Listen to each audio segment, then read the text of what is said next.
Okay, the shoe is on the other foot this week for altPOV.radio. This time it's John Sumple sitting in for Jack Roth, who is this week's guest on altPOV.radio. So this is a little bit of a swapping of roles. I was on the other side of the camera a while ago, and this time I'm going to be the one who's asking the questions. And what we're going to focus on more is Jack's journey that led him to the point where he's behind the microphone doing the interviews.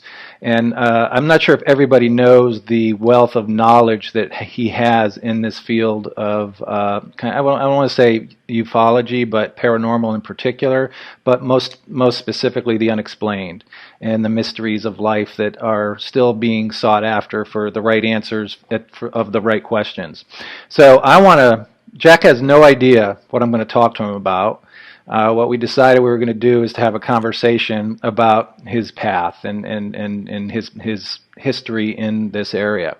So I wanted to start, let's go back to the very beginning. And I remember we had a conversation years ago where you said to me that, it all started because you used to read UFO Digest. And that was as a little kid. Like that's probably in like 5, 6, 7 years old. When did your fascination with the unexplained start?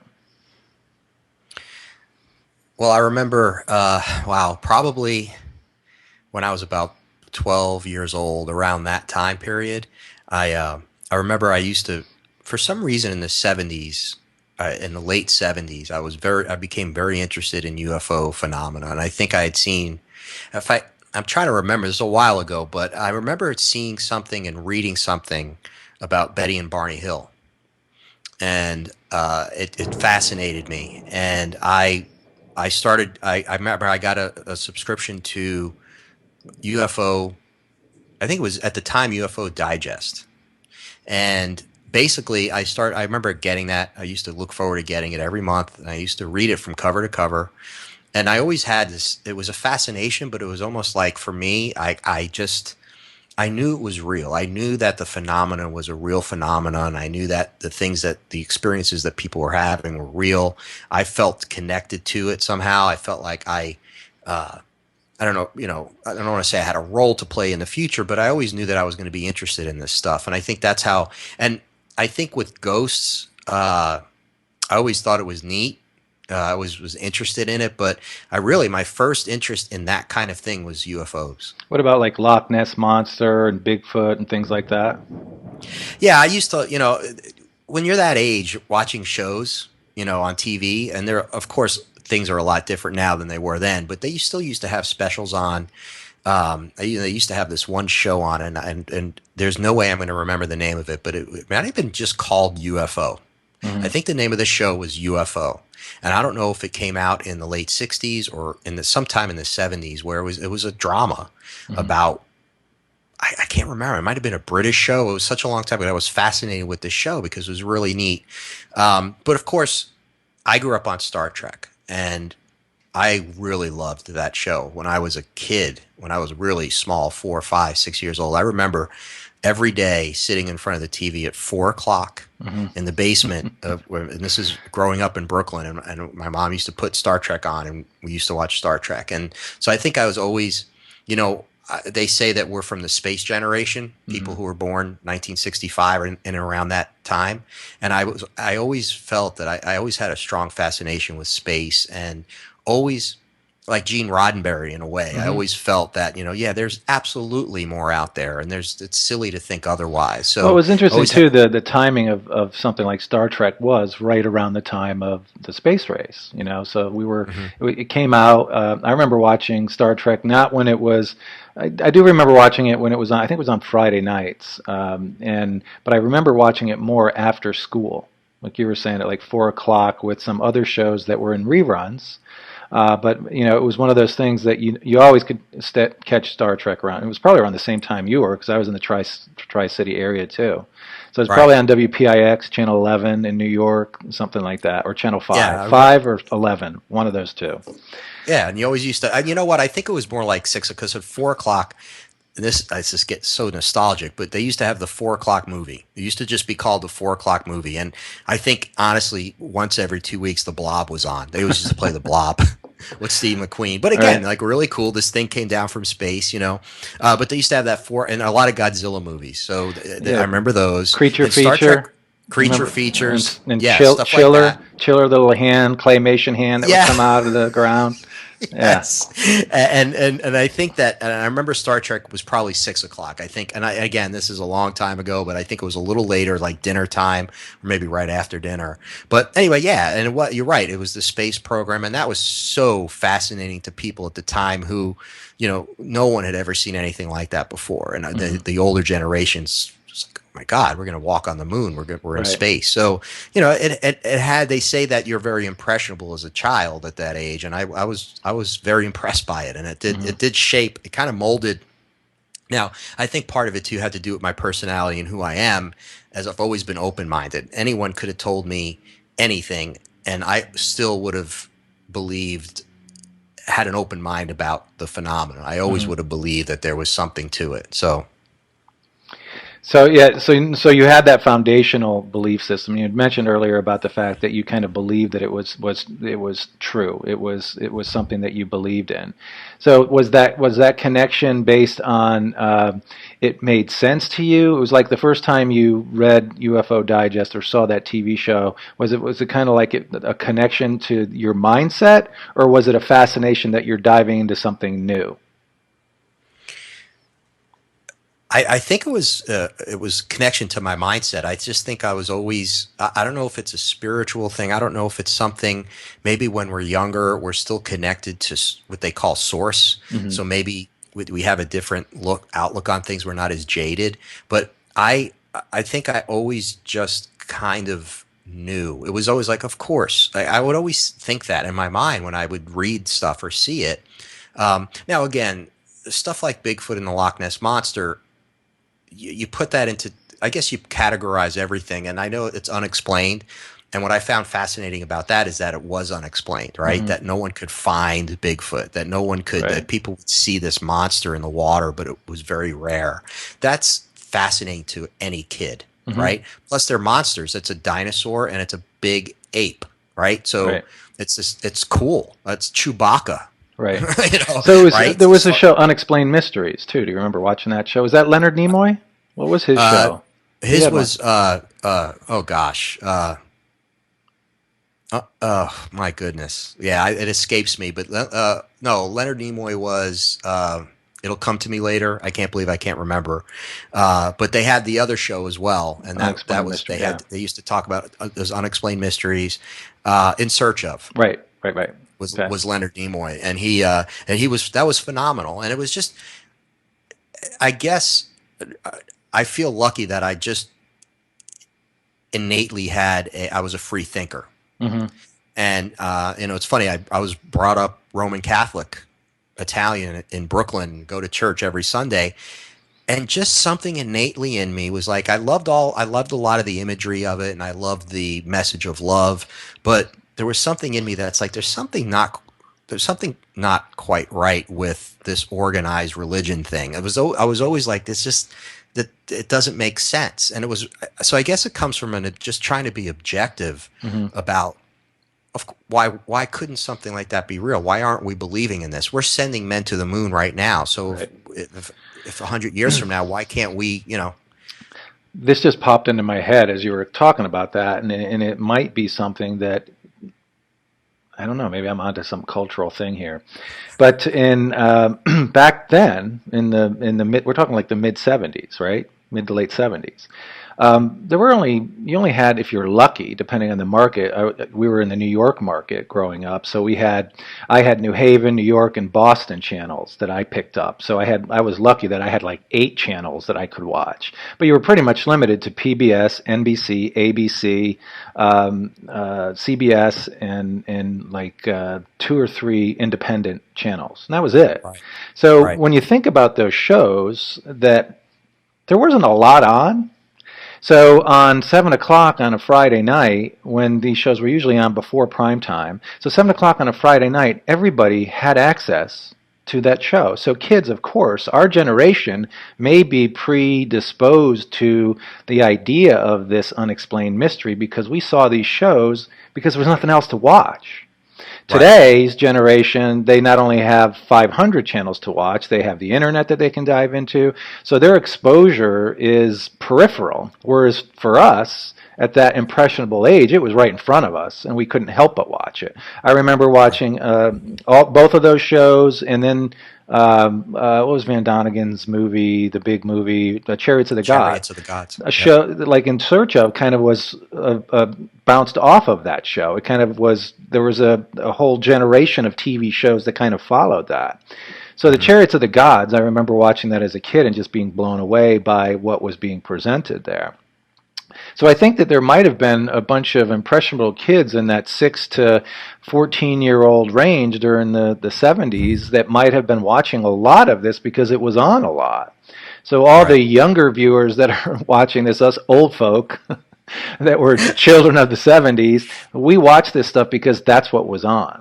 We watched Right. Wild Kingdom too, but these But shows those were were the on. shows, Those were right? the Wild shows. Kingdom. Yep. You watch that on Saturdays at whatever time that was It was on. Sunday night before Disney, so 6:30 on Sunday nights. Disney was on There at you go. 7. Yeah.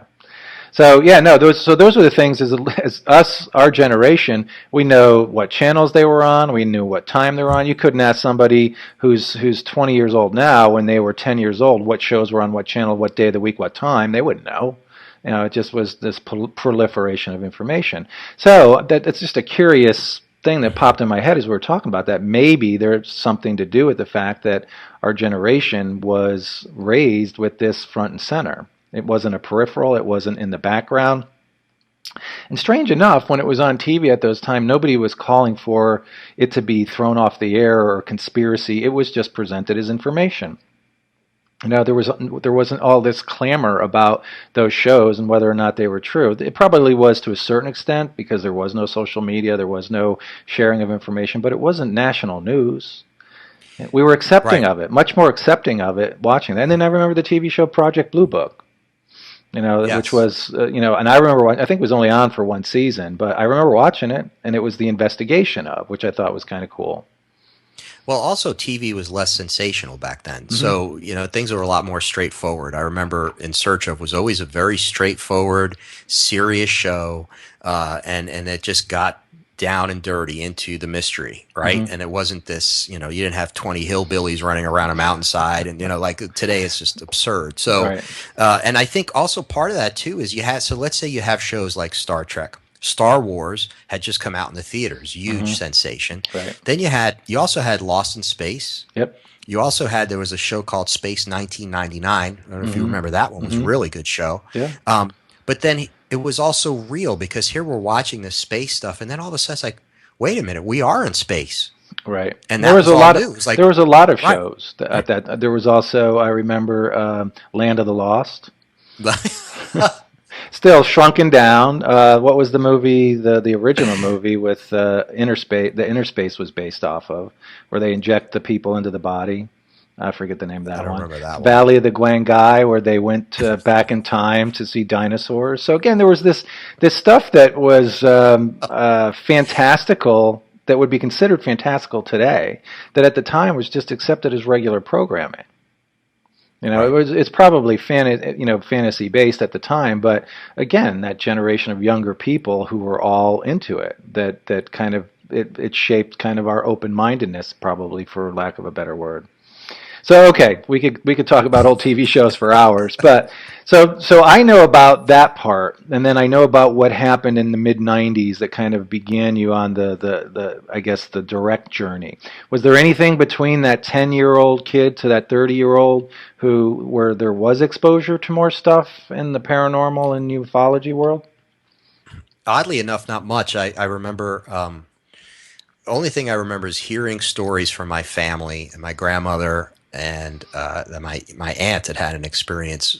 And again, this is in New York, in a section of Brooklyn called Gravesend.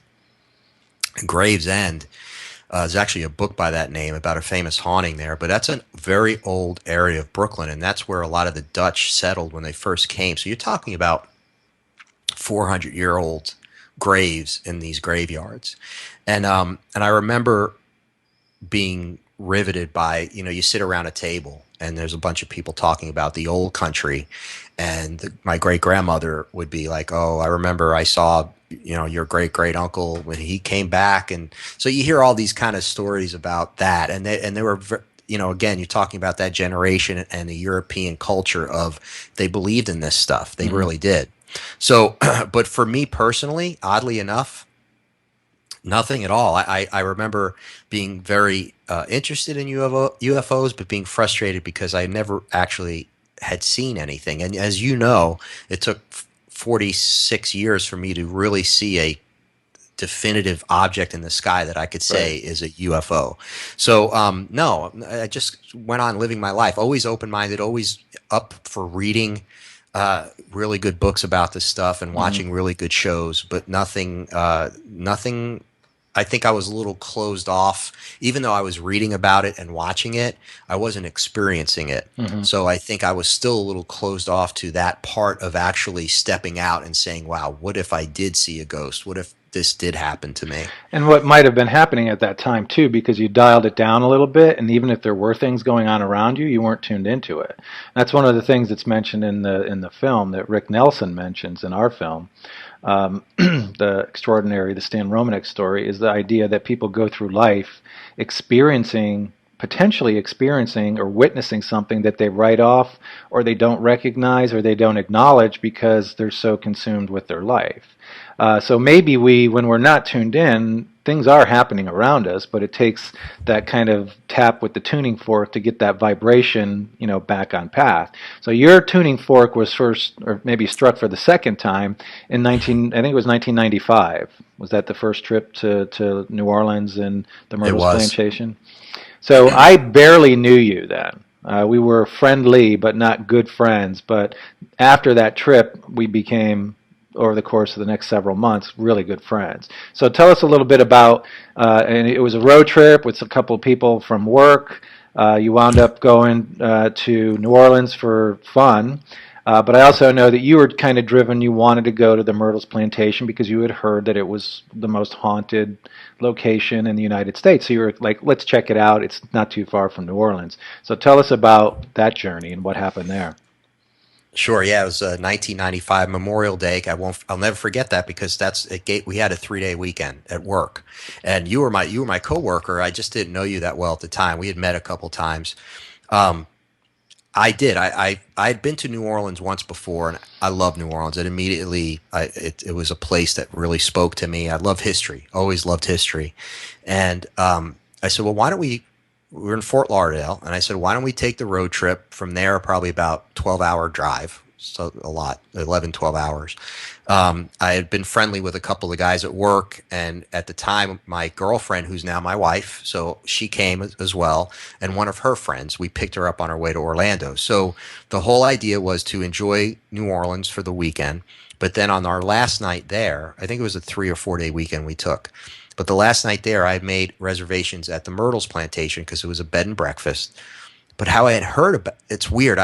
No one at that time, very few people knew about the Myrtles Plantation, and the only reason I knew about it was because years before, and I swear, John, this had to be in the 80s, sometime maybe in the early 80s, I had read this book. It was an old book, and it was like Ghosts of the Old South. I don't know what the name of it was. I can't remember.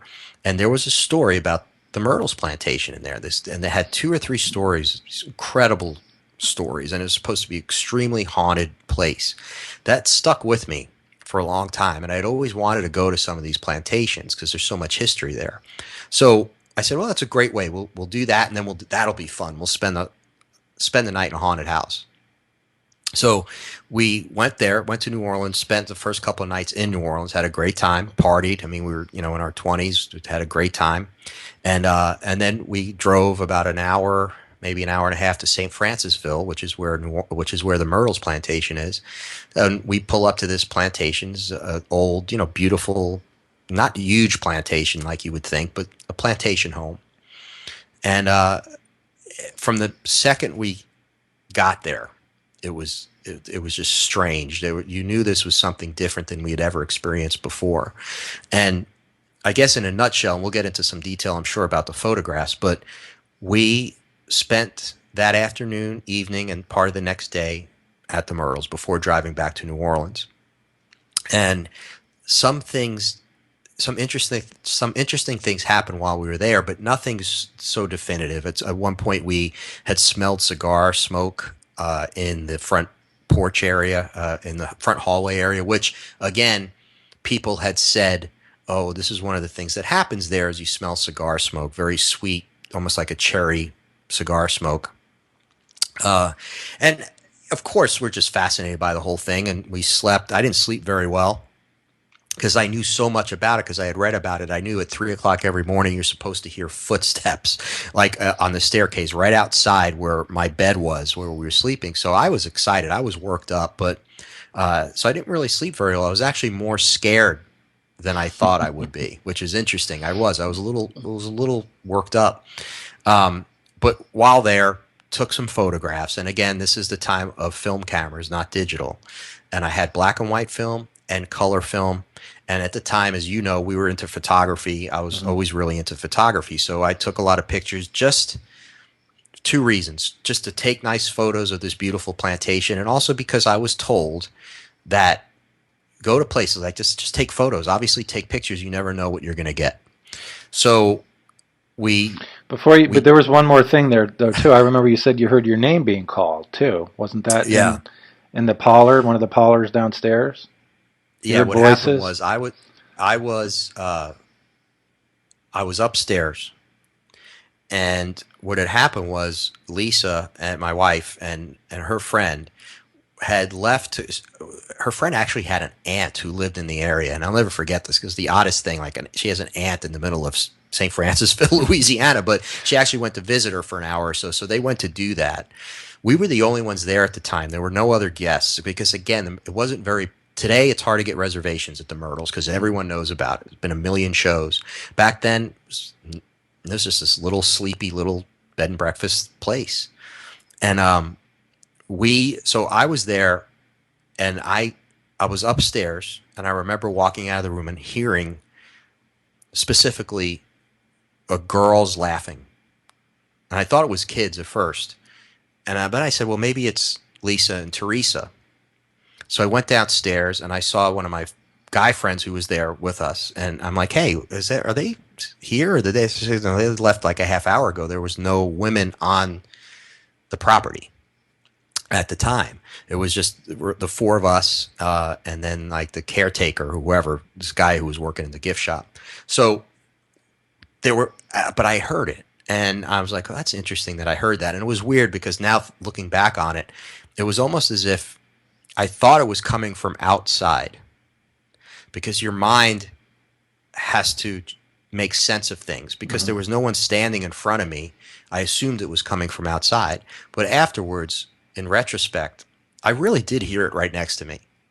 I heard the giggling right next to me. Mm-hmm. So what I did was I took photos. I kept taking photos. I had my camera with me the whole time. And when I heard that, I did take photos at the top of the staircase. Because I'm like, well, I might as well take photos, just keep doing it. Anyway, so we had a good time there. Nothing outstanding from a paranormal standpoint happened that you could say.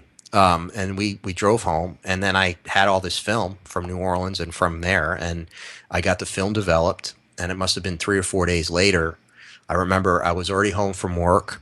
I picked up the film. And I think I picked up the color film first because it was ready before the black and white film. Mm-hmm. And when I picked up the color film, I went through it. I was just looking through some nice photos, whatever. And there was this picture on top of the staircase on the second floor landing of what looked like this energetic. It was like an energy form because it was like white and yellowish, bright.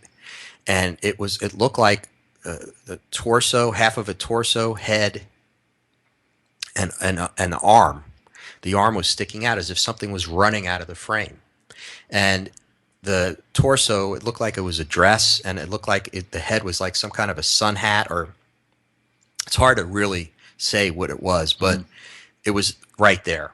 And you could actually see, the thing about it that was most amazing is you could see this crease in this part of the arm, like that, right? Mm-hmm. So it's like running away, and you see it's definitely an arm. And that's the picture I took when I heard the giggling.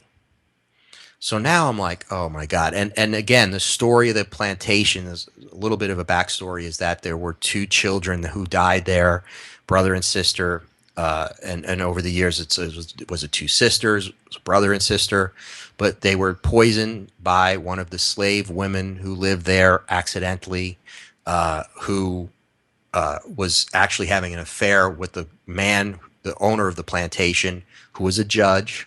His name was Clark Woodruff, and he had a wife, but he had all these slaves, and he's having an affair with this one slave who apparently her name was Chloe. And the story is that she really loved him, and she was a house slave, so she was in the house, and she was caught eavesdropping on the judge and his wife one night. And so as punishment, they chopped one of her ears off because she was eavesdropping. So they chopped one of her ears off, and they made her a field slave. This is, again, the stories you hear. Mm-hmm. Very difficult to confirm. I know later on you and I actually went to an old records place there, and it's hard to confirm that stuff so long ago, but that's important because of the photos.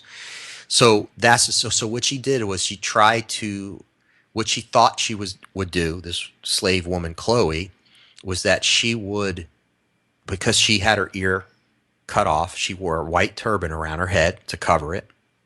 And what she thought she would do to get back in the good graces of this man, Clark Woodruff, and his wife, would be, if the kids were to get sick, she could heal them, bring them back to good health, get back in their good graces, so she can be back in the house. Because there's a big difference between a house slave and a field slave.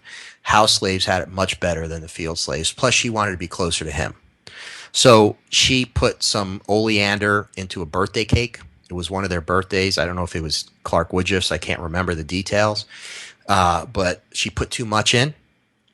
The two kids ate the cake, and they died, apparently, from this. And I can't remember if the wife died too, but obviously Clark Woodruff survived.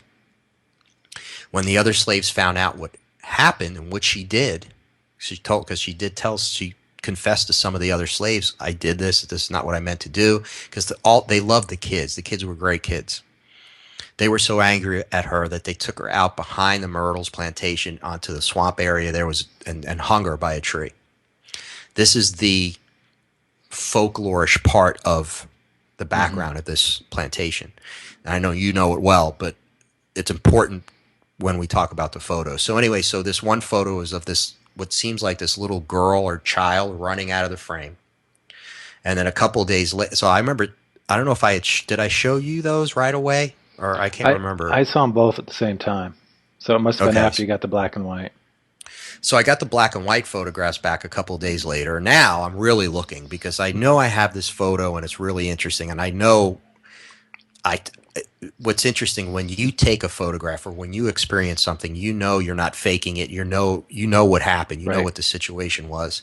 So I knew I had heard giggling, little girls or a little girl.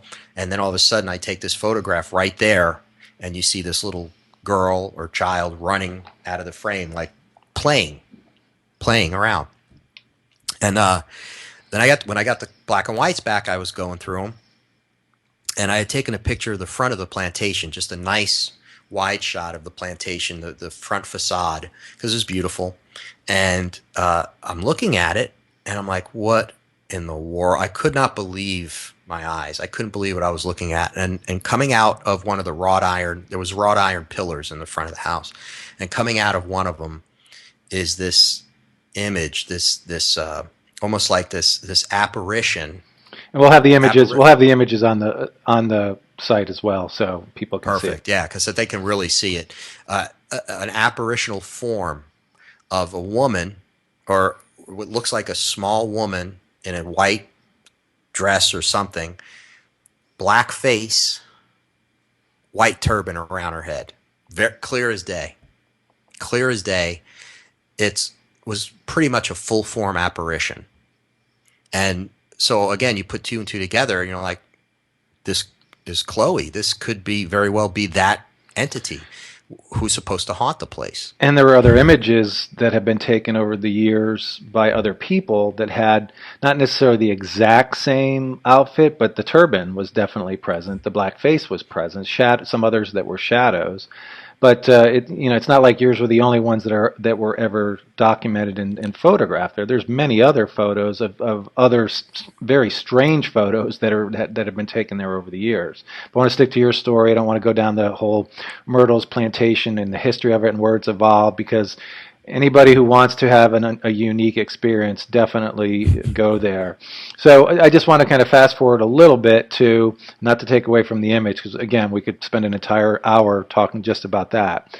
But when you showed them to me, I remember being very fascinated with the first one, the color photo, because you could definitely see that there was what looked to be hair and a body moving and an arm trailing. And then you showed me the black and white. And I remember sitting in my office looking at it, and he said, "Do you see anything suspicious in this?" And I didn't notice anything suspicious at first. And you said, "When I took this picture, this wasn't there." And you pointed it to me, and like right now, the hair standing up, because I understood at the moment that I was looking at that. You were like, "That wasn't there. I checked with other people. I think Rick was with you or walking around with you. That was nothing there. Nothing else was there."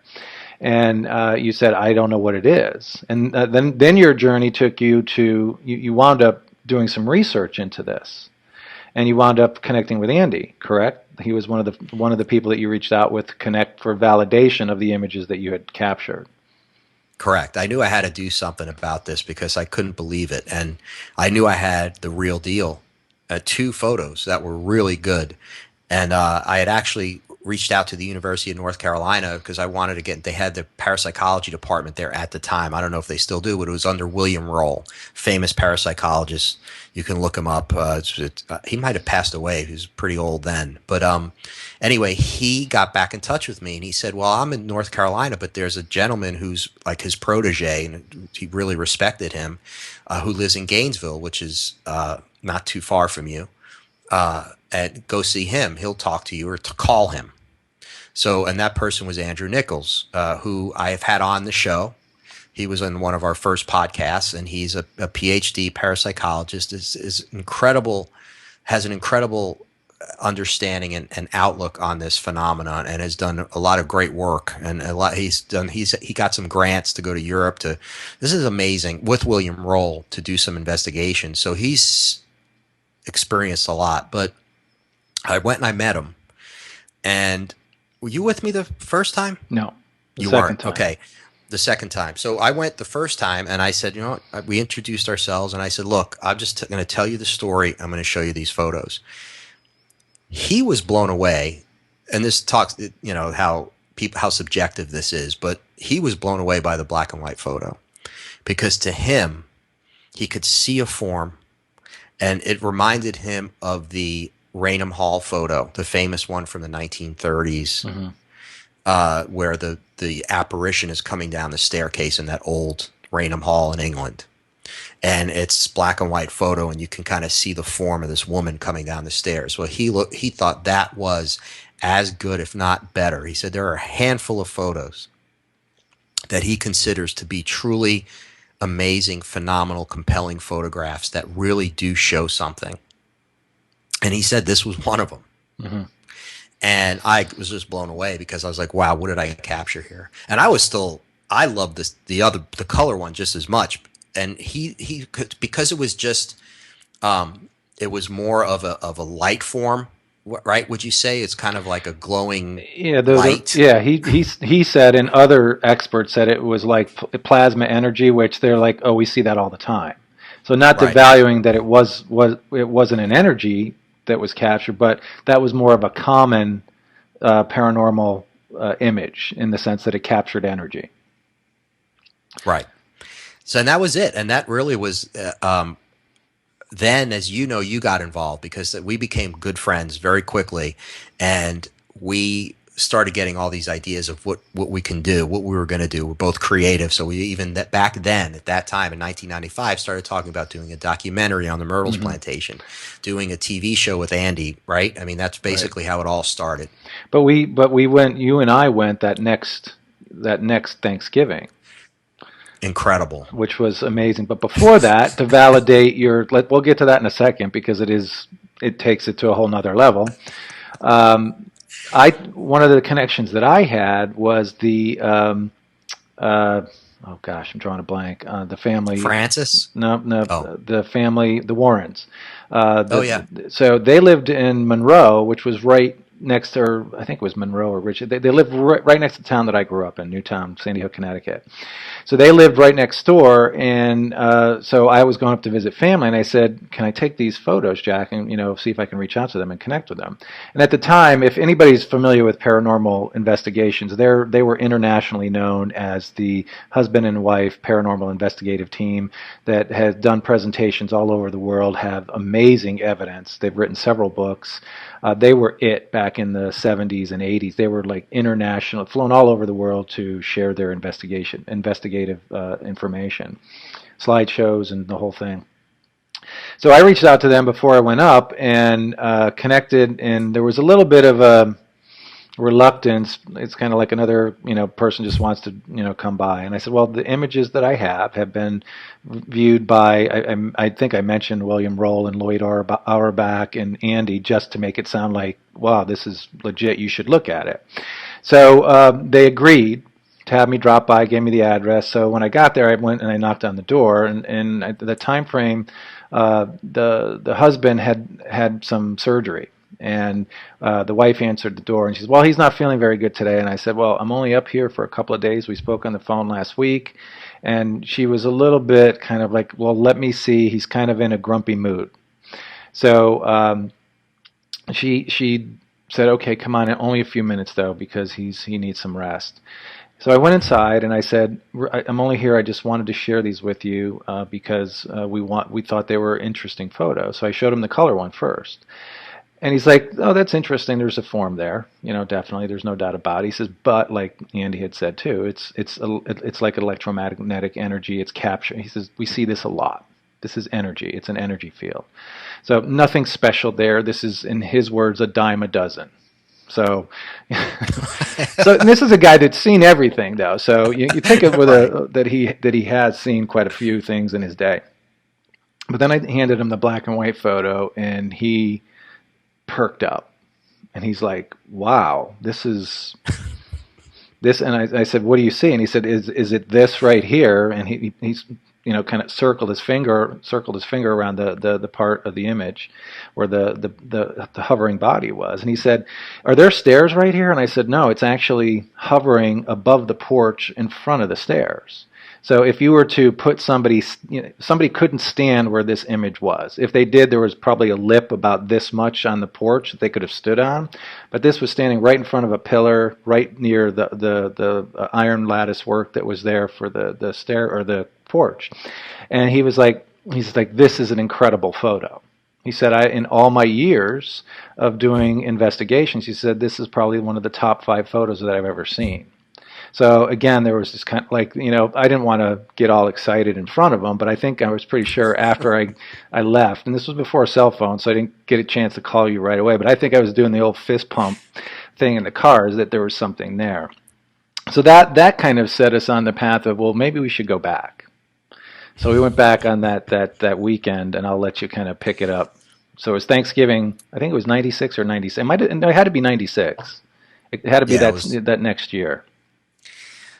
We went back, and that was at that time we met some wonderful people who are still our friends. We don't see them as much as we used to, but just remember the Moes, and just a great experience.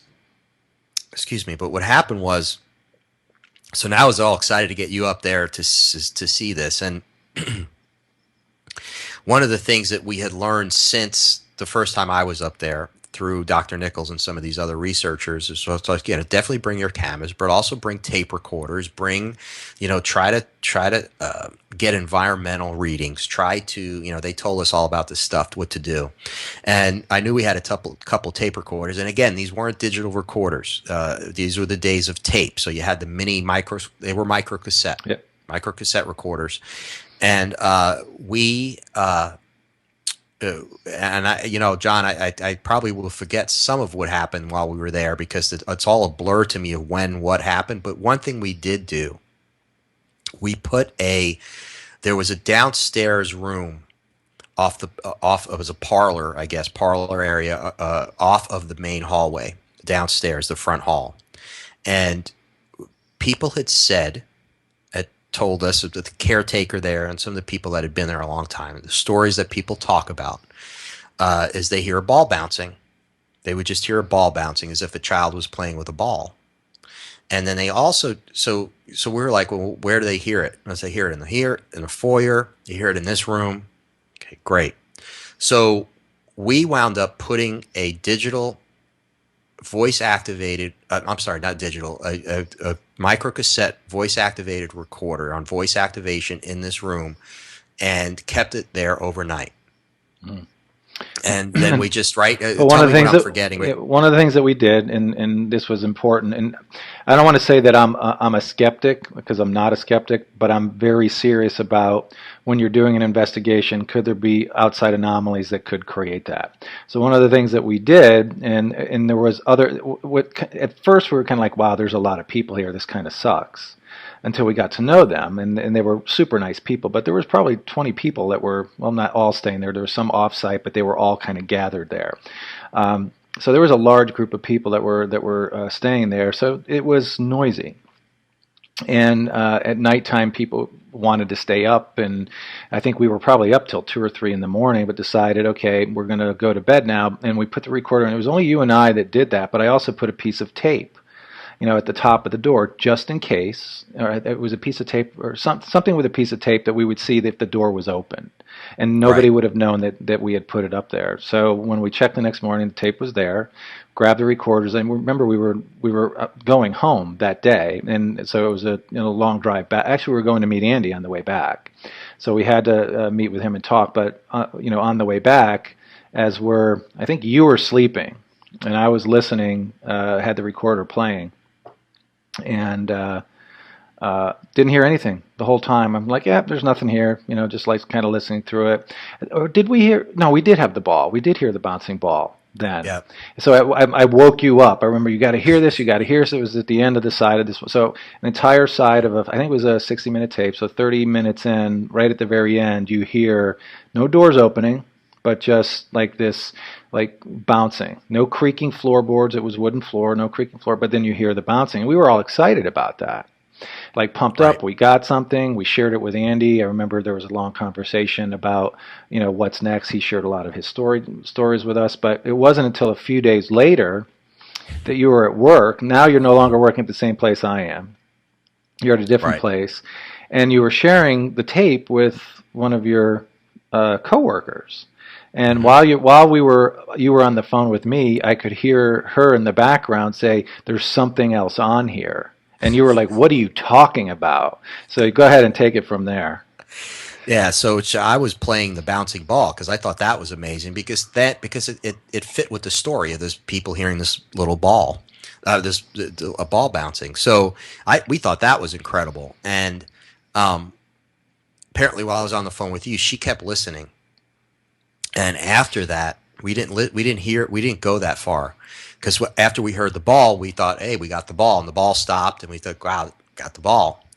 And she apparently kept listening, and she got to a point in the tape where you hear like this interference, like it's like really weird, almost like an electromagnetic interference, which is the way I describe it. And then a female voice comes on this recording, as clear as day. Pretty much as clear as day, and says, "Won't you help me?" It's clear. Mm-hmm. "Won't you help me?" Female played voice. It 20 times on the. I remember just freaking out, listening to that in my office when you called. It was like, whoa. So now we have these 2 photos, and we have these EVPs, which they're called, electronic voice phenomena, and amazing quality. Mm-hmm. Class A quality EVP, Class A quality photos. And I think that nothing was ever the same for me from that time period on, John. I mean, honestly, that set me down a road of discovery that I was never going to, I couldn't, at that point when you experience certain things, you can't go back again. You can't go to a certain mind frame, or you can't just close it all off anymore. You have to find out what this is. You have to find out what else could be out there. And then that's what happened. And you and I, from that point on, and we went back again. We've been into Myrtle several times. We should mention at some point, the very last time we were at the Myrtles. Before you get to that, one of the things that further validated this, you're forgetting a very important part, is you spoke to Andy. So we had captured this phenomenon of the ball bouncing, shared that with Andy. Andy heard that, thought it was very interesting, but it was at the very end of side A of that tape. What your coworker did was flip the tape over. I think we were so excited that we got something. We didn't listen to the so she flipped it over, and the ball continued to bounce on the second side. So it's kind of like, wait a second, nobody flipped the tape over. We didn't go in and flip the tape over. We only had recorded one side, so we never thought to listen to side two. So the what was on side two was the continuation of the ball bouncing for 10 seconds, 5-10 seconds. And then there was a gap of about 15-20 seconds, and that's where your friend flipped the tape over, listened to more, and said, there's something else on here. So we talked to Andy about it, and Andy said, based on his experience with sound phenomena, that the sine waves of sound are flat. And they, you see the motion, I have to go a little bit smaller. I'm making it too big. So you see the sine waves are usually like this. He said with EVPs, some of them, if they're captured clearly, you're going to get a jagged sawtooth sine wave instead of a smooth, solid sine wave. So we went to Criterion Studios down in Miami, which is a very well-known recording studio for professional acts all over the world. Some major albums have been recorded in Criterion. So we went down there, made an appointment, went down and spoke with one of the, I think he was like one of the assistant engineers, and the person who was running the facility was an engineer at the University of Miami. He's been a senior sound engineer and senior level person at the film school in Miami for many years. So he has 25 plus years experience in the industry. So we didn't talk to him at all until the very end, but the person we were working with slowed it down, cleaned it up, sped it up. He played with it, but when he showed us the sine wave, it was jagged, sawtooth. And he said to us, I've never seen anything like this before. So he calls in the expert, the 25-year history in the industry. He looks at it. We didn't tell him what it was. The other guy knew what we thought it was. He's looking at it, and you just see kind of like one of these. He's like, well, I've been doing this for 25 years. I've never seen a sound wave that looks like that. So it had the very jagged, not like it was, it was jagged, but it still had that sine wave roller coaster type of look to it. And he said, what is it? And when we explained it to him, his response was, well, I'm not going to tell you that it's a ghost, but I can tell you I sure as heck have never seen anything like that before. So that was like a further validation for us that there was something unique about it. And when we told Andy about it, Andy got really, really excited. Right. So, but then, we, like you had said, we had been to the plantation. I think I've been there 4 times. But the last time that we were there was pretty phenomenal.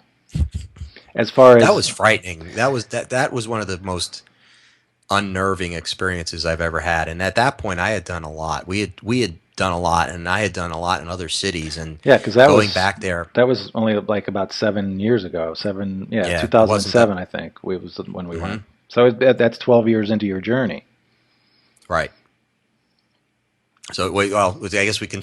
We went back, but we brought someone with us, and we won't mention some names because people want to remain anonymous, but. The best psychic, we had used this psychic in New Orleans when we shot our footage there for the TV pilot, and she was the psychic, she was the team psychic, and we had never met anyone like her before. She was just dynamic, phenomenal, very raw in the way very emotional. She was an empath, so she felt everything. I mean, if someone died of a heart attack, she would be feeling the heart attack. If someone was stabbed, she'd be feeling sharp pain. If someone was depressed and committed suicide, she would cry and feel sad and feel this isolated, and you name it, she felt it. And so she was a really good psychic, a really good person to bring to places and she would come up with a lot of great stuff. So we brought her with us to the Myrtles, and we had some other people with us. And again, you kind of get used to, you kind of know, you think you know what's going to happen, right? Because you go to a place and I'll tell the first part, but you need to tell the second part, because I wouldn't come down for the second part, and I will admit that I was upstairs with a cop and this other pretty rough, gruff Texan. 3 guys who would refuse to go downstairs with this woman because we were terrified of what would happen. So we decided we were going to stay upstairs with a camera to see what would happen upstairs when something happened downstairs. It was actually a pretty good idea, because we figured it would be we would record everywhere in the house to see where there might be some energetic spikes or whatever. So anyway, we do a walkthrough. We're going to do a walkthrough inside the Myrtles plantation with this amazing psychic. John, you're leading it. You're kind of next to her, because before that, the first time we showed up, and they have rooms in the house, but they also have a coach house area that has like 4 different rooms. And she didn't want to stay in the house. She wanted to stay off property because she didn't want to experience anything until we were ready to bring her in the house. But that first night when we were there, and a lot of the friends that we had known from the first time we went came as well. So I think 7 or 8 of the people who were there that first time we went were also there with us. So we're sitting out on the fountain area out in the back courtyard, and she's feeling it already. She's like, there's something in there. It wants me to come in there, and it doesn't feel good. She got all jittery, and we had to kind of like walk her away. And fortunately, without going into, she's full of piss and vinegar, and there was no stopping her. She was like, I'm going in. I know this is not going to be pretty, but I'm not going to let this thing, get me down. Whatever this energy is, I'm not going to let it get me down. So we knew that even before, and we didn't go in the first night. It was the second night that we decided to go in. So the whole thing there was we had 4 cameras set up at different locations. We had one downstairs, one in a hallway, one at the top of the stairs, and you had a separate camera up in there's 2 hallways. So there's one on one side that goes upstairs, there's another one on another side that goes upstairs, and there's a main room in the middle that splits the 2, so you'd have to cross through that room to go in. But you were in the hallway over here, and we were downstairs near this main hallway on this side. The second walkthrough. The first walkthrough, I was with you. Yes. Because the first that's walkthrough. An interesting. Go ahead. You tell the first walkthrough one. The second one has a lot of moving parts. It's so funny when you get 2 guys that are they're already in their 40s. We have to fill in the blanks for each other because we forget things. One of the things also, which was amazing, we had a tech guy with us. He's a tech guy. So tech guys are the ones who create all of these contraptions to try to capture stuff, but they're very tend to be very scientific, very clinical, very tangible. They're all about tangible. Not a big fan of psychics, this guy. Not a big fan of psychics. He made the psychics there know he wasn't a big fan of psychics. Big mistake. We'll get to that later, but we're correct. Yeah. He kind of threw out a gauntlet. Yeah, and it came back to haunt him, literally. It most certainly did.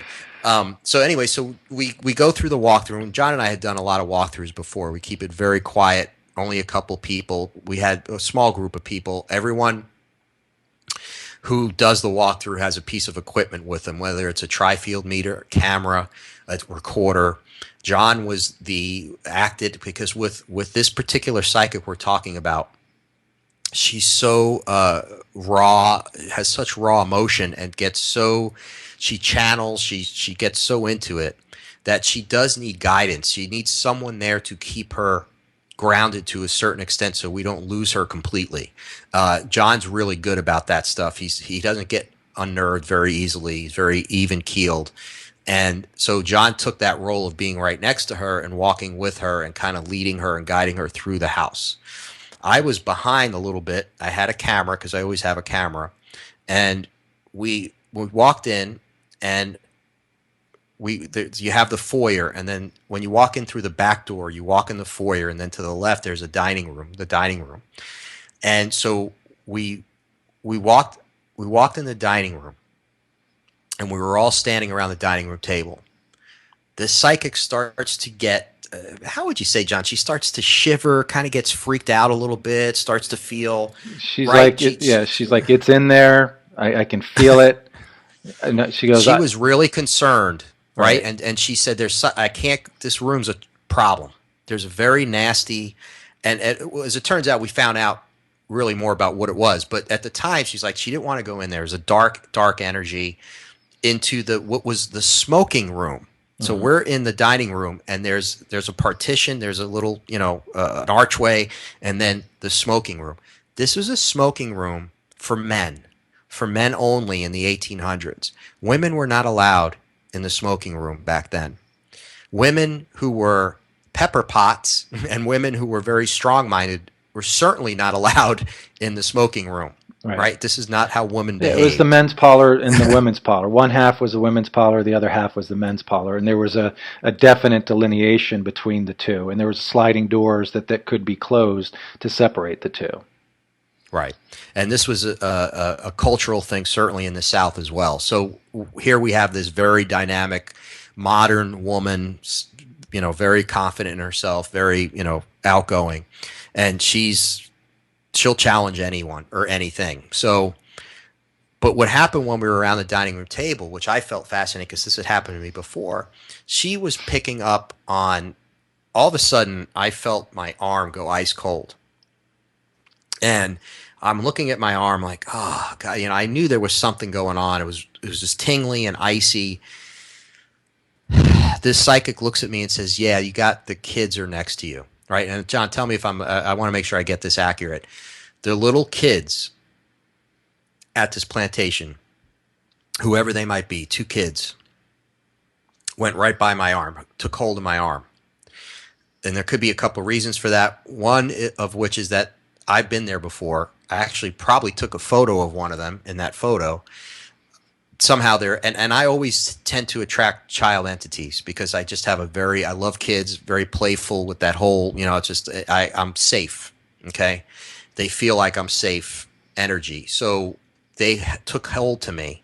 I knew something was happening, but she picked up on that right away. So now I'm really like, okay, here we go. It's starting, right? You led her, after that happened, you kind of led her to the entrance doorway, to the parlors. doorway to the parlor. You take it from here because you were right there when that happened. 2 steps. As soon as she walked through the door, she collapsed, passed out, blacked out. And even said, "Oh no, here it comes! It's going to hit me!" And boom, she collapsed. I scooped her up and ran her outside, and she, when she kind of like regained her consciousness, which was pretty quick. It wasn't like she was completely passed out. It was like the energy was sucked out of her, is the way that she was saying it. She was like, I'm going back in. I'm going back. I'm not going to let this get me. She said, we're going back. We're going back. But we had to wait about an hour before we went back in because she was, it was literally like draining the battery of somebody. And speaking of, we had drained battery issues during that time as well. So we waited a little bit longer for her. When we had some of the people were staying there, they were manning the television or the camera, the splitter. We had a splitter with 4 images on it. So we had, I'm trying now. Some of the more stuff is popping into my head as I'm recalling this. So we had somebody who was a non-believer who was in the bedroom that never had any experience, never had any activity. It was the one downstairs off of the patio. Right. And there was a person who was a non-believer that was staying in there, and it was taking a nap, I believe, when that we're getting that funky mic thing with you, so that's going to probably, so I'll talk, and maybe your funky mic will go away for a while. So we're now all set up. We're like ready to go, and we knew that there was something there. So we also set up a camera, and you decided this time with those other 2 guys to go upstairs on the stairwell that was on the I guess it would be the north. I think it was the north side of the house. So you went upstairs and had a camera set up in that hallway, because another thing that we heard was steps. So that stairwell was connected to the parlor. You could get to that parlor, the smoking parlor. So there was a way downstairs from that to get to that. So we had a camera, separate video camera that you had, at the top of the stairs, and then downstairs we had a camera in the parlor, a camera in the hallway near the stairs because we expected some activity there, and another one, I think it was in the dining room. So we were like ready to go, and the psychic was ready. She's like, I'm gonna, just stay. I mean, she just like gripped around my arm and said, just don't let me go. Don't let go of me. And if anything happens, I'm going to push as hard as I can to push through. So we're going to go in there this time. We're going to feel something. So just this part was just crazy. I think your mic's okay now. So what I have to say something. It is still got the funky mic.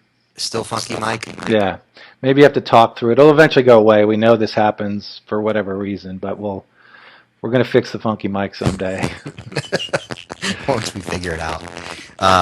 So it's still funky. I'll let you talk then. But after you tell the story, there's a couple of things I want to add. Well, go ahead and talk through it, because I don't know if you talking helps it go away faster.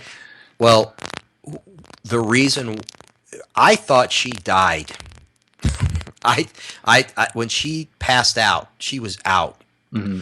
and I thought something very serious happened to her, and it was scary, and we had to take her outside, right? We had to pretty much carry her outside. There was a lot of talk about whether or not we should go back in. Correct. And she was pushing for it. She was pushing for it. You were game, obviously. I'm like, okay, I got to tell you, and again, probably the two toughest guys we were with me. They're like, there is no way I'm going to be there for this. That's when we decided to set up the camera upstairs. Right. And because it was very unsettling, extremely unsettling, because you could feel the energy. You feel a negativity. You can feel that negative thing going on, whatever it is, and it's not pretty. It's not. It could be very scary. So anyway, so we set up there. So then you went back. Go ahead. So you went back in with her. Yeah. So we went through the same process again, and she felt the energy right away. And her kind of take on it was that it's like here to kick my ass type of thing. And I don't want to mislead anybody so that they think that this was some sort of a negative entity that was there, but because that's not what it was. It wasn't a negative entity. It was aware of her purpose there. And she felt that from the very beginning, because that first night we didn't do a walkthrough. We did some stuff in the hallway. We did a tour. She didn't go inside the areas that have the activity, but we were upstairs, and she was talking. She's like, I'm picking up the story that you guys have been telling me is not the story. She was picking up at that energy before we did the walkthrough. She's like, something's not right here. She goes, I'm not picking up the story that you've shared with us. Is not what I'm feeling, not what I'm hearing, not what I'm sensing. So I think that was a big reason why she wanted to push through, because she was really curious as to why is what I'm feeling, picking up energy-wise, different from what you've shared with me. And we didn't share a lot. She knew a little bit going in, and we intentionally did not share a lot. She knew that it was a haunted plantation. She didn't know the story of the Woodruffs and the children, but she knew it was a very active place.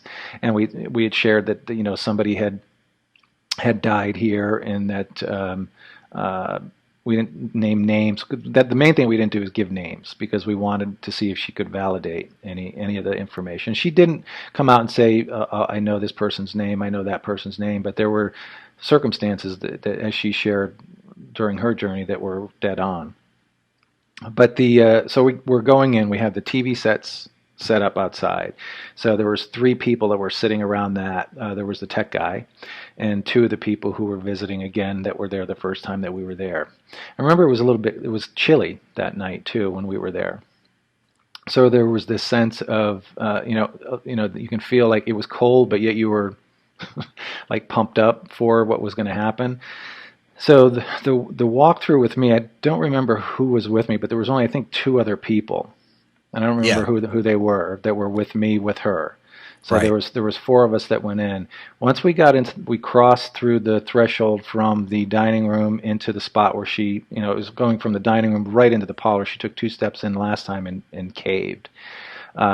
This time she's like, let's keep going.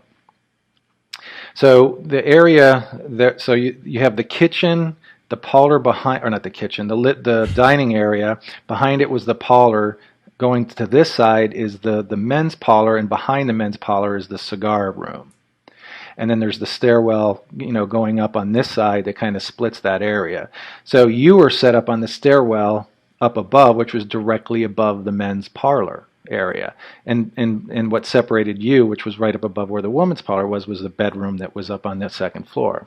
So we got in there and she was feeling it. She's like, he's here.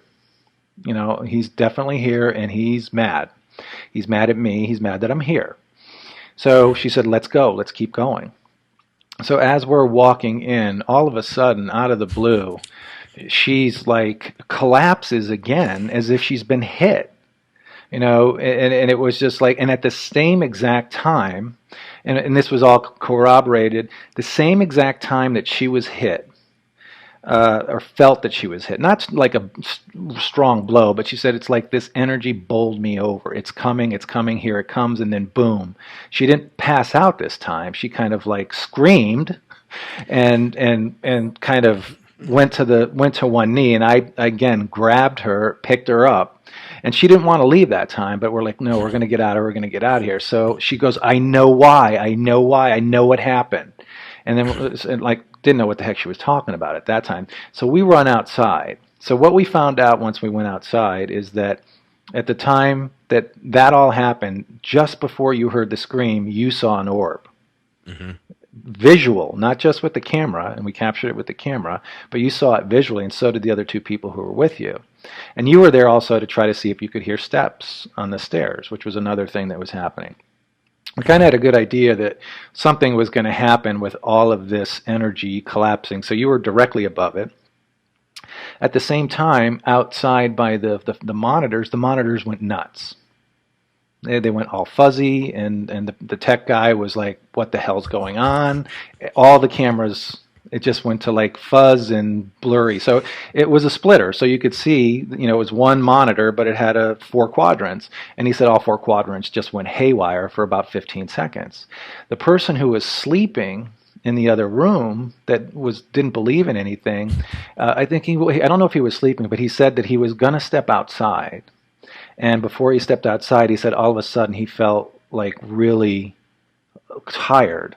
And when he stepped outside, they were like, what's wrong? And he doesn't remember them talking to him. So he was like, didn't acknowledge them at all. But he walked out just at the time when the cameras or the television went crazy, which was the same time that Maria screamed and seconds before you saw the orbs. So we had all of those things happen right at the same time. And we didn't know that until we ran outside, and then you guys came downstairs and was like, what happened? So I'm telling what happened, and they were like, well, we had this outside with the cameras, and you're like, well, I saw an orb. We saw an orb. It was coming through the floor, or going down to the floor, or going down to something going down. And I think 2 of the 3 people that were up there saw it. You saw it. But at the time I remember you saying, to me when you heard her scream, you were like, I thought I was going to have a heart attack. Well, it was a blood-curdling scream. It wasn't just a scream. That was the scariest thing I'd ever heard in my life. It was so loud. And what happened was the 2 guys I was with were in shock. They were so scared. I looked at them, and I have never been scared on an investigation in my life. I was scared at this moment because it was just not right. Something was wrong. And I looked at them and I said, literally, there is a Motel 6 halfway between here and New Orleans, and if you're game, I'm game, because I'm not staying here tonight. And these 2 guys were like, absolutely. At that very moment, they wanted nothing to do with, and they've been there dozens of times. Right. You know them. Mm-hmm. They love going there. They live in Texas, so they're only about a 2.5-3 hour drive from the Myrtles. And it was the psychics, this particular psychics energy and ability brought all this out and enabled, I think, enabled it to happen with all the other energies that were there. And again, we had this, it was a phenomenal experience. It was, I mean, you were right there with her. So Yeah, it was pretty intense. yeah. And then as an aftermath, as an afterward, the tech guy that night, we all went to bed. We calmed down. Took a couple hours for everyone to kind of calm down a little bit and went to bed. The next morning, he wakes up, he comes outside, and we're looking at him and we're like, Vince, what is wrong with your neck? It's like, what? And we're like, he had red marks, like hand marks around his neck. He goes, oh my God. He's like, I thought I was being strangled in the middle of the night last night. And he said he woke up several times because the water kept turning on. Right. And then he thought he was being strangled, but he thought it was his sleep apnea. So he didn't think that he didn't think to wake up and be concerned that he was being strangled. We could hear him snoring through the walls. Right. He has bad sleep. But he had marks on his neck the next day. Mm-hmm. And at that point, I think we were like, wow. Okay. And he was frightened at that point too. He saw that. Scared to death. And I think that was a side of the Myrtles that none of us had ever seen before. I mean, before that, we were talking about kids playing, balls bouncing. Again, a voice saying, won't you help me, is a little disconcerting, but there was nothing that was malevolent or nothing that was threatening. And certainly this time around, there was. Right. And again, just part of our experience, but that's we'll probably go back one day. I'm sure we got to set something up to try to. I don't know. Do you remember what her assessment was of what happened? No, tell him what happened, because she came up with some things that made a lot of sense. Yeah, she was saying that, and I'm not going to remember everything by detail, but she was saying the whole story of the kids being sick. She says that just doesn't make any sense to me. The way that Chloe died, she said the person that I encountered was one of Woodruff's henchmen, one of his, and I don't remember the details, and she said it had something to do with something else that was a cover-up, and that Chloe heard about the cover-up, and Chloe was murdered. Not some loving relationship with Clark Woodruff, but Clark Woodruff was aware of the fact that Chloe heard something, and this guy, this henchman, choked her right on the spot where she felt that energy that hit her. So her whole assessment was the story's wrong. The myth of what's been perpetuated here is wrong. Again, we can't validate that.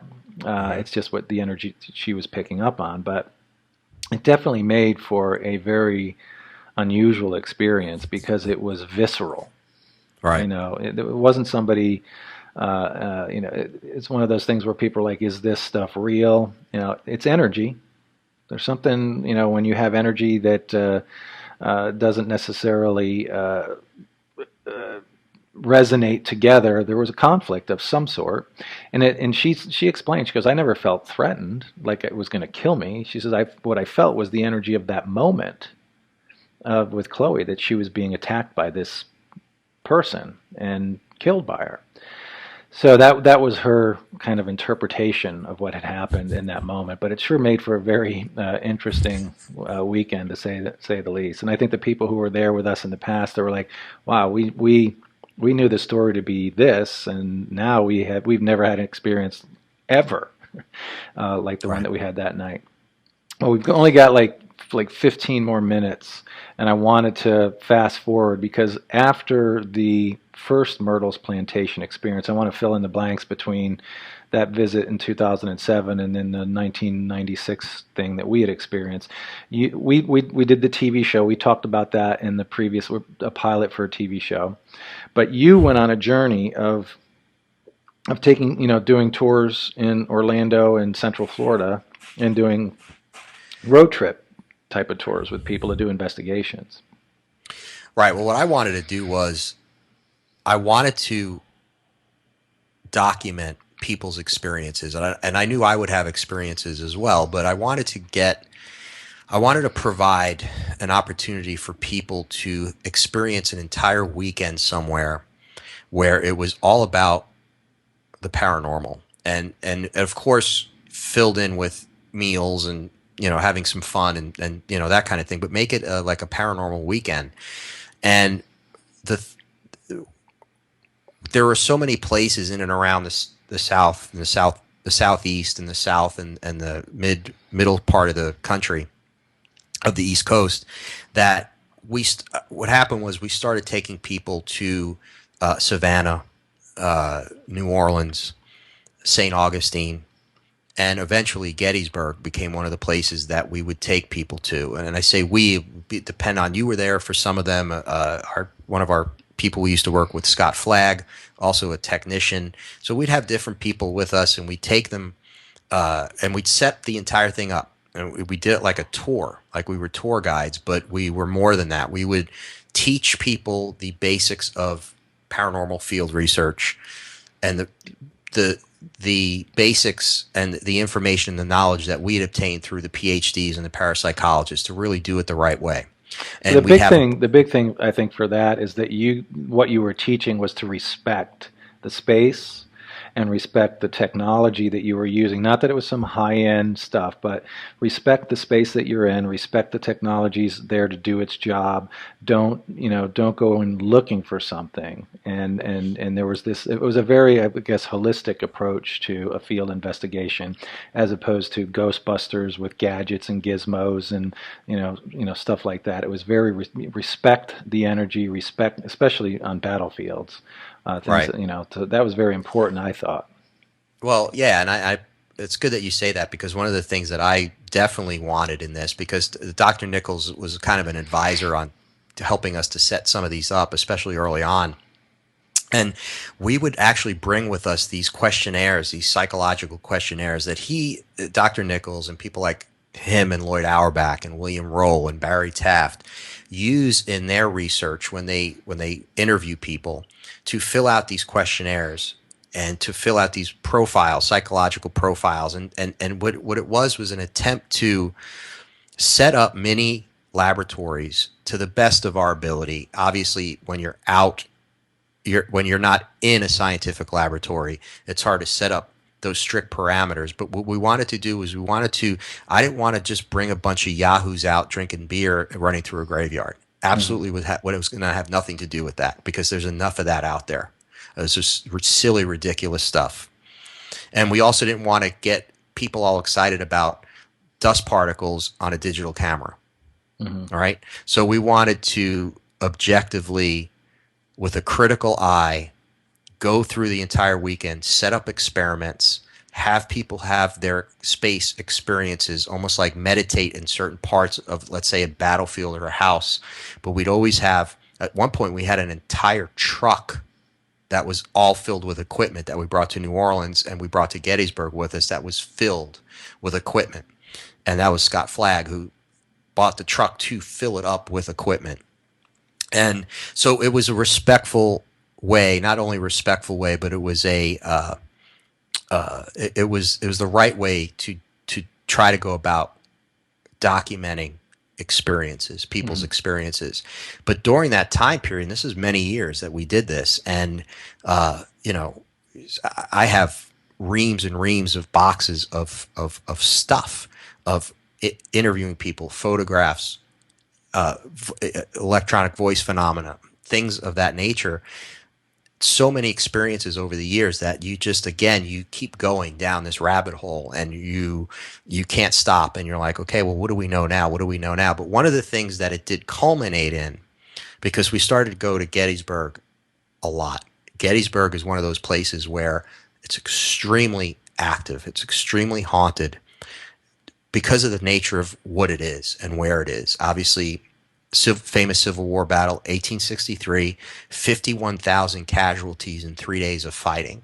You have all the ingredients that make for a haunting, right? Mm-hmm. Whether it's a residual haunting or a genuine haunting with actual spirits of people who have passed on.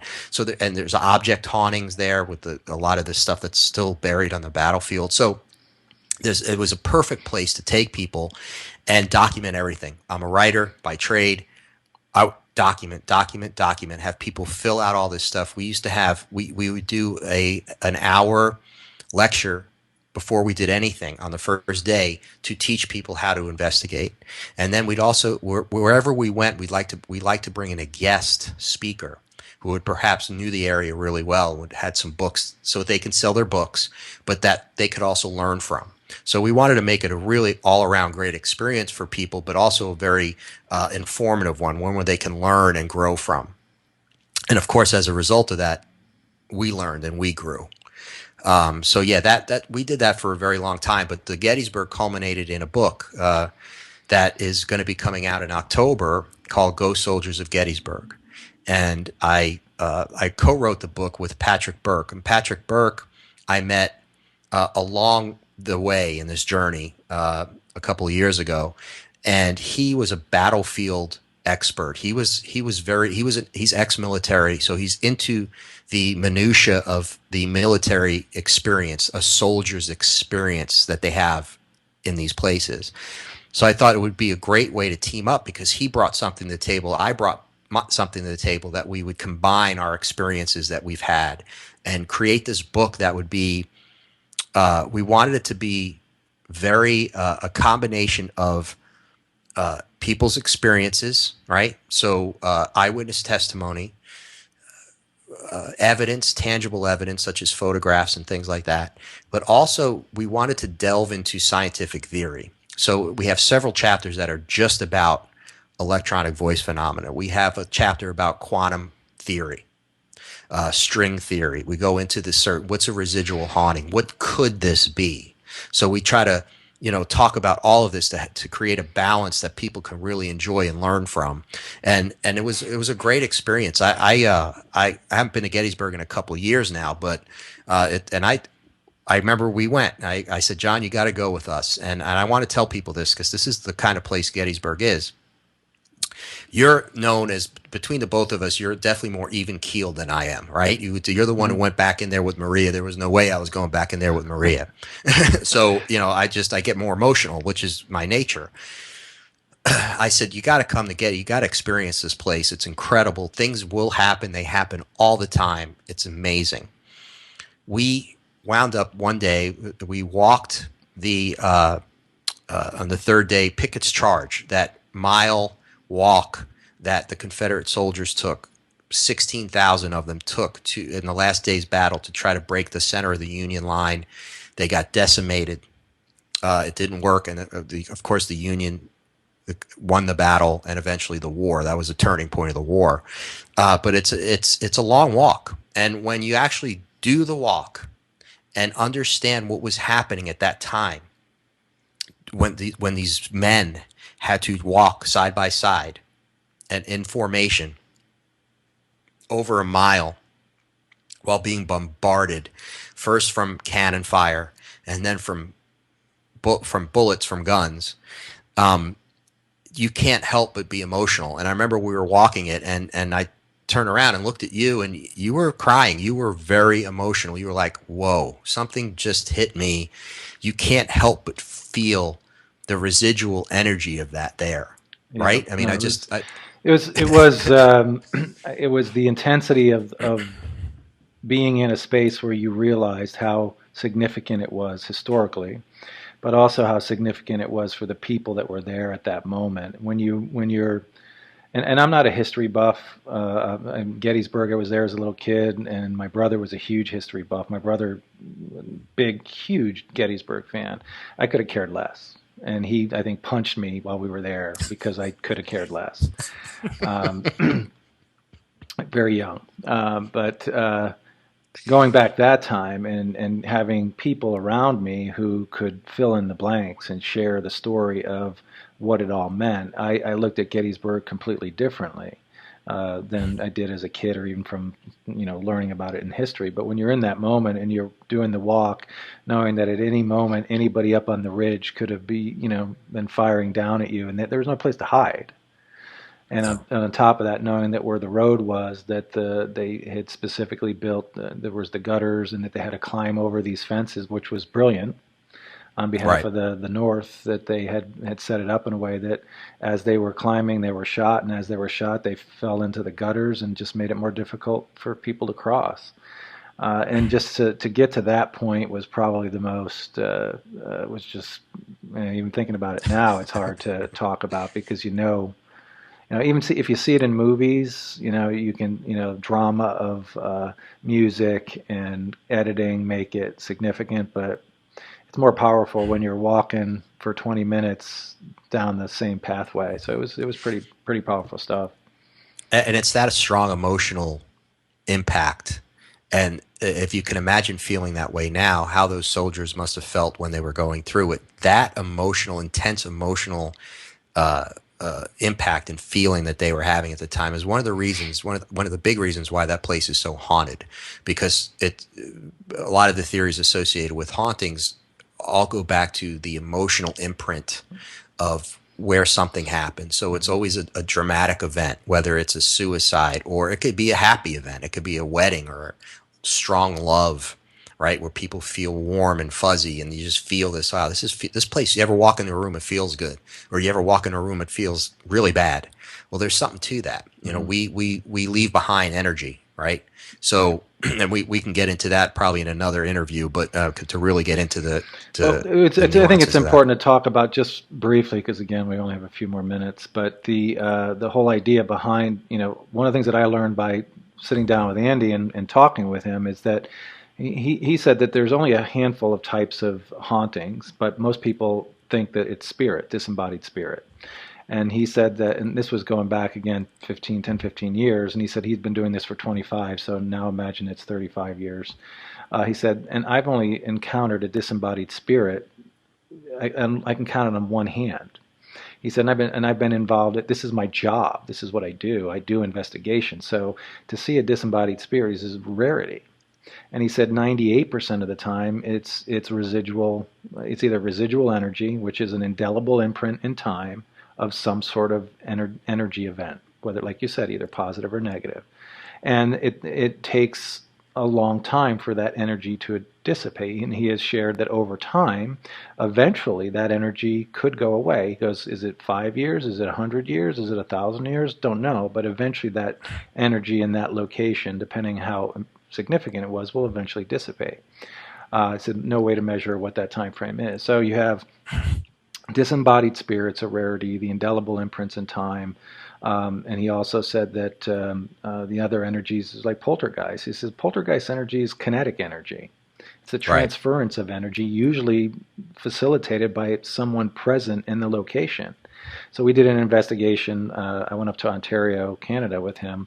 We did an investigation of a house, and these people were convinced their house was haunted. And part of that, long story short, he found out that they had been having not issues, but energy-related issues over the years. And his assessment was, I hate to tell you this, but the house isn't haunted. It's you.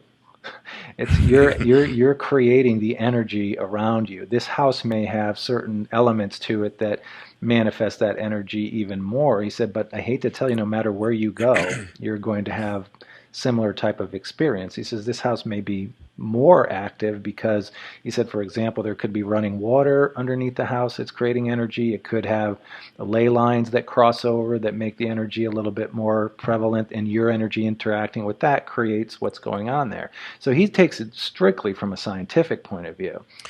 Right, and I think it's fair to add to that too, because Dr. Nichols is incredible at what he does and the way he does it, but he does come from, he's a psychologist.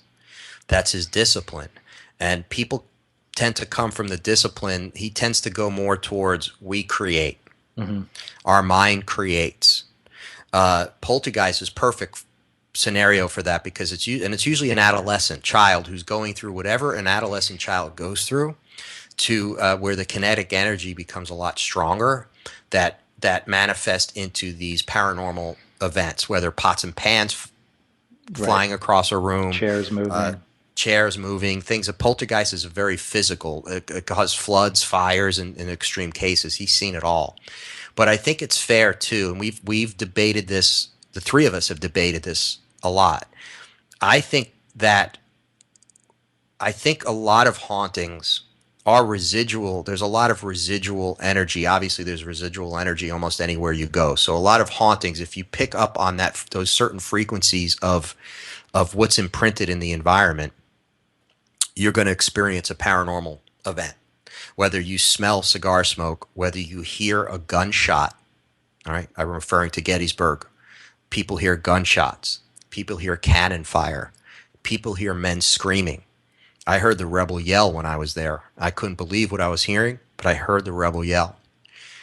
This is a residual haunting, right? So you're not actually hearing the spirits of 100 men who were there. Their spirits aren't there, but that's just a residual energy of what happened.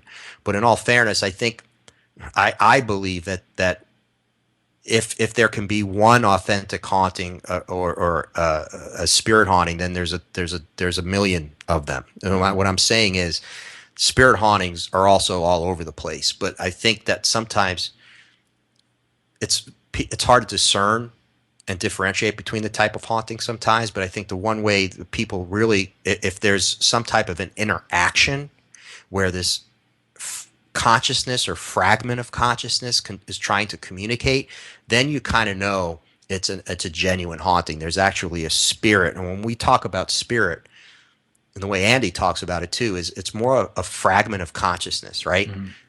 Our body dies. A part of our energy lives. Energy can't be destroyed. So that lives on. That is not destroyed. What happens to it? Does it become fragmented? Does part of our consciousness survive? Does all of our consciousness survive? Does it fade over time? You just mentioned fading over time. These are great theories, but they're all theories, right? Mm-hmm. It could be that they don't fade. It could be that it maybe over time a real spirit actually does cross over, and then we get into a whole other realm, right? But is there a crossover element? That is another show. We can talk about hauntings and forever, but it's such a fascinating field. I think the frustrating part of it is that it's so hard to capture really good tangible evidence, and you have to really be patient and really just kind of care about what you're doing and how you're doing it in order to do it right. And that's what you and I have always preached, and certainly in the book preaches that. But here's the one thing I'll say. Whatever these things are, they're happening, and they're part of human experience. People are experiencing them, whether they're residual hauntings, object hauntings, spirit hauntings, hallucinations, whatever they are, people are not only experiencing them all around the world, but they're having a profound effect on people when they happen. And it's because of that, and I love that, Dr. Nichols, we've talked about this so much, and that's the responsibility we have to try to figure out what it is, because at the very least, we can help people get through what they're experiencing. It could be very unnerving, very scary to have these experiences. And if you're more in tune with them and they're happening all the time, it's like, the Sixth Sense, I see dead people. That is, I don't think anyone would really wish that on any. That's a tough thing to deal with. So I think the important thing is that we know that it's part of human experience. We may never know what these things really truly are, but all we can do is do our best to document the experiences and let science and everything else catch up. Right? One day we're gonna be traveling to other solar systems, and we'll probably at that point also have a better idea of what ghosts are. Right.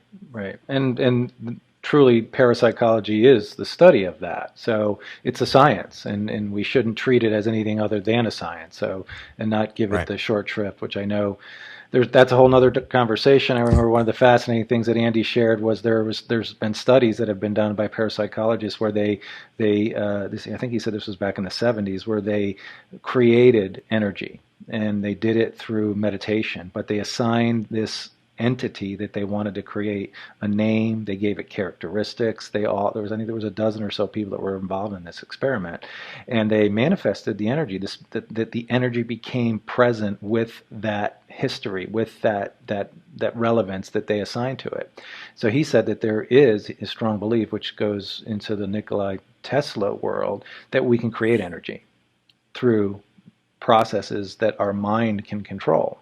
And he said that there's no reason why this paranormal energy, meaning that it's not normal, doesn't say that it's just ghosts, but this is not normal energy as we're aware of it, can be manifested and harnessed.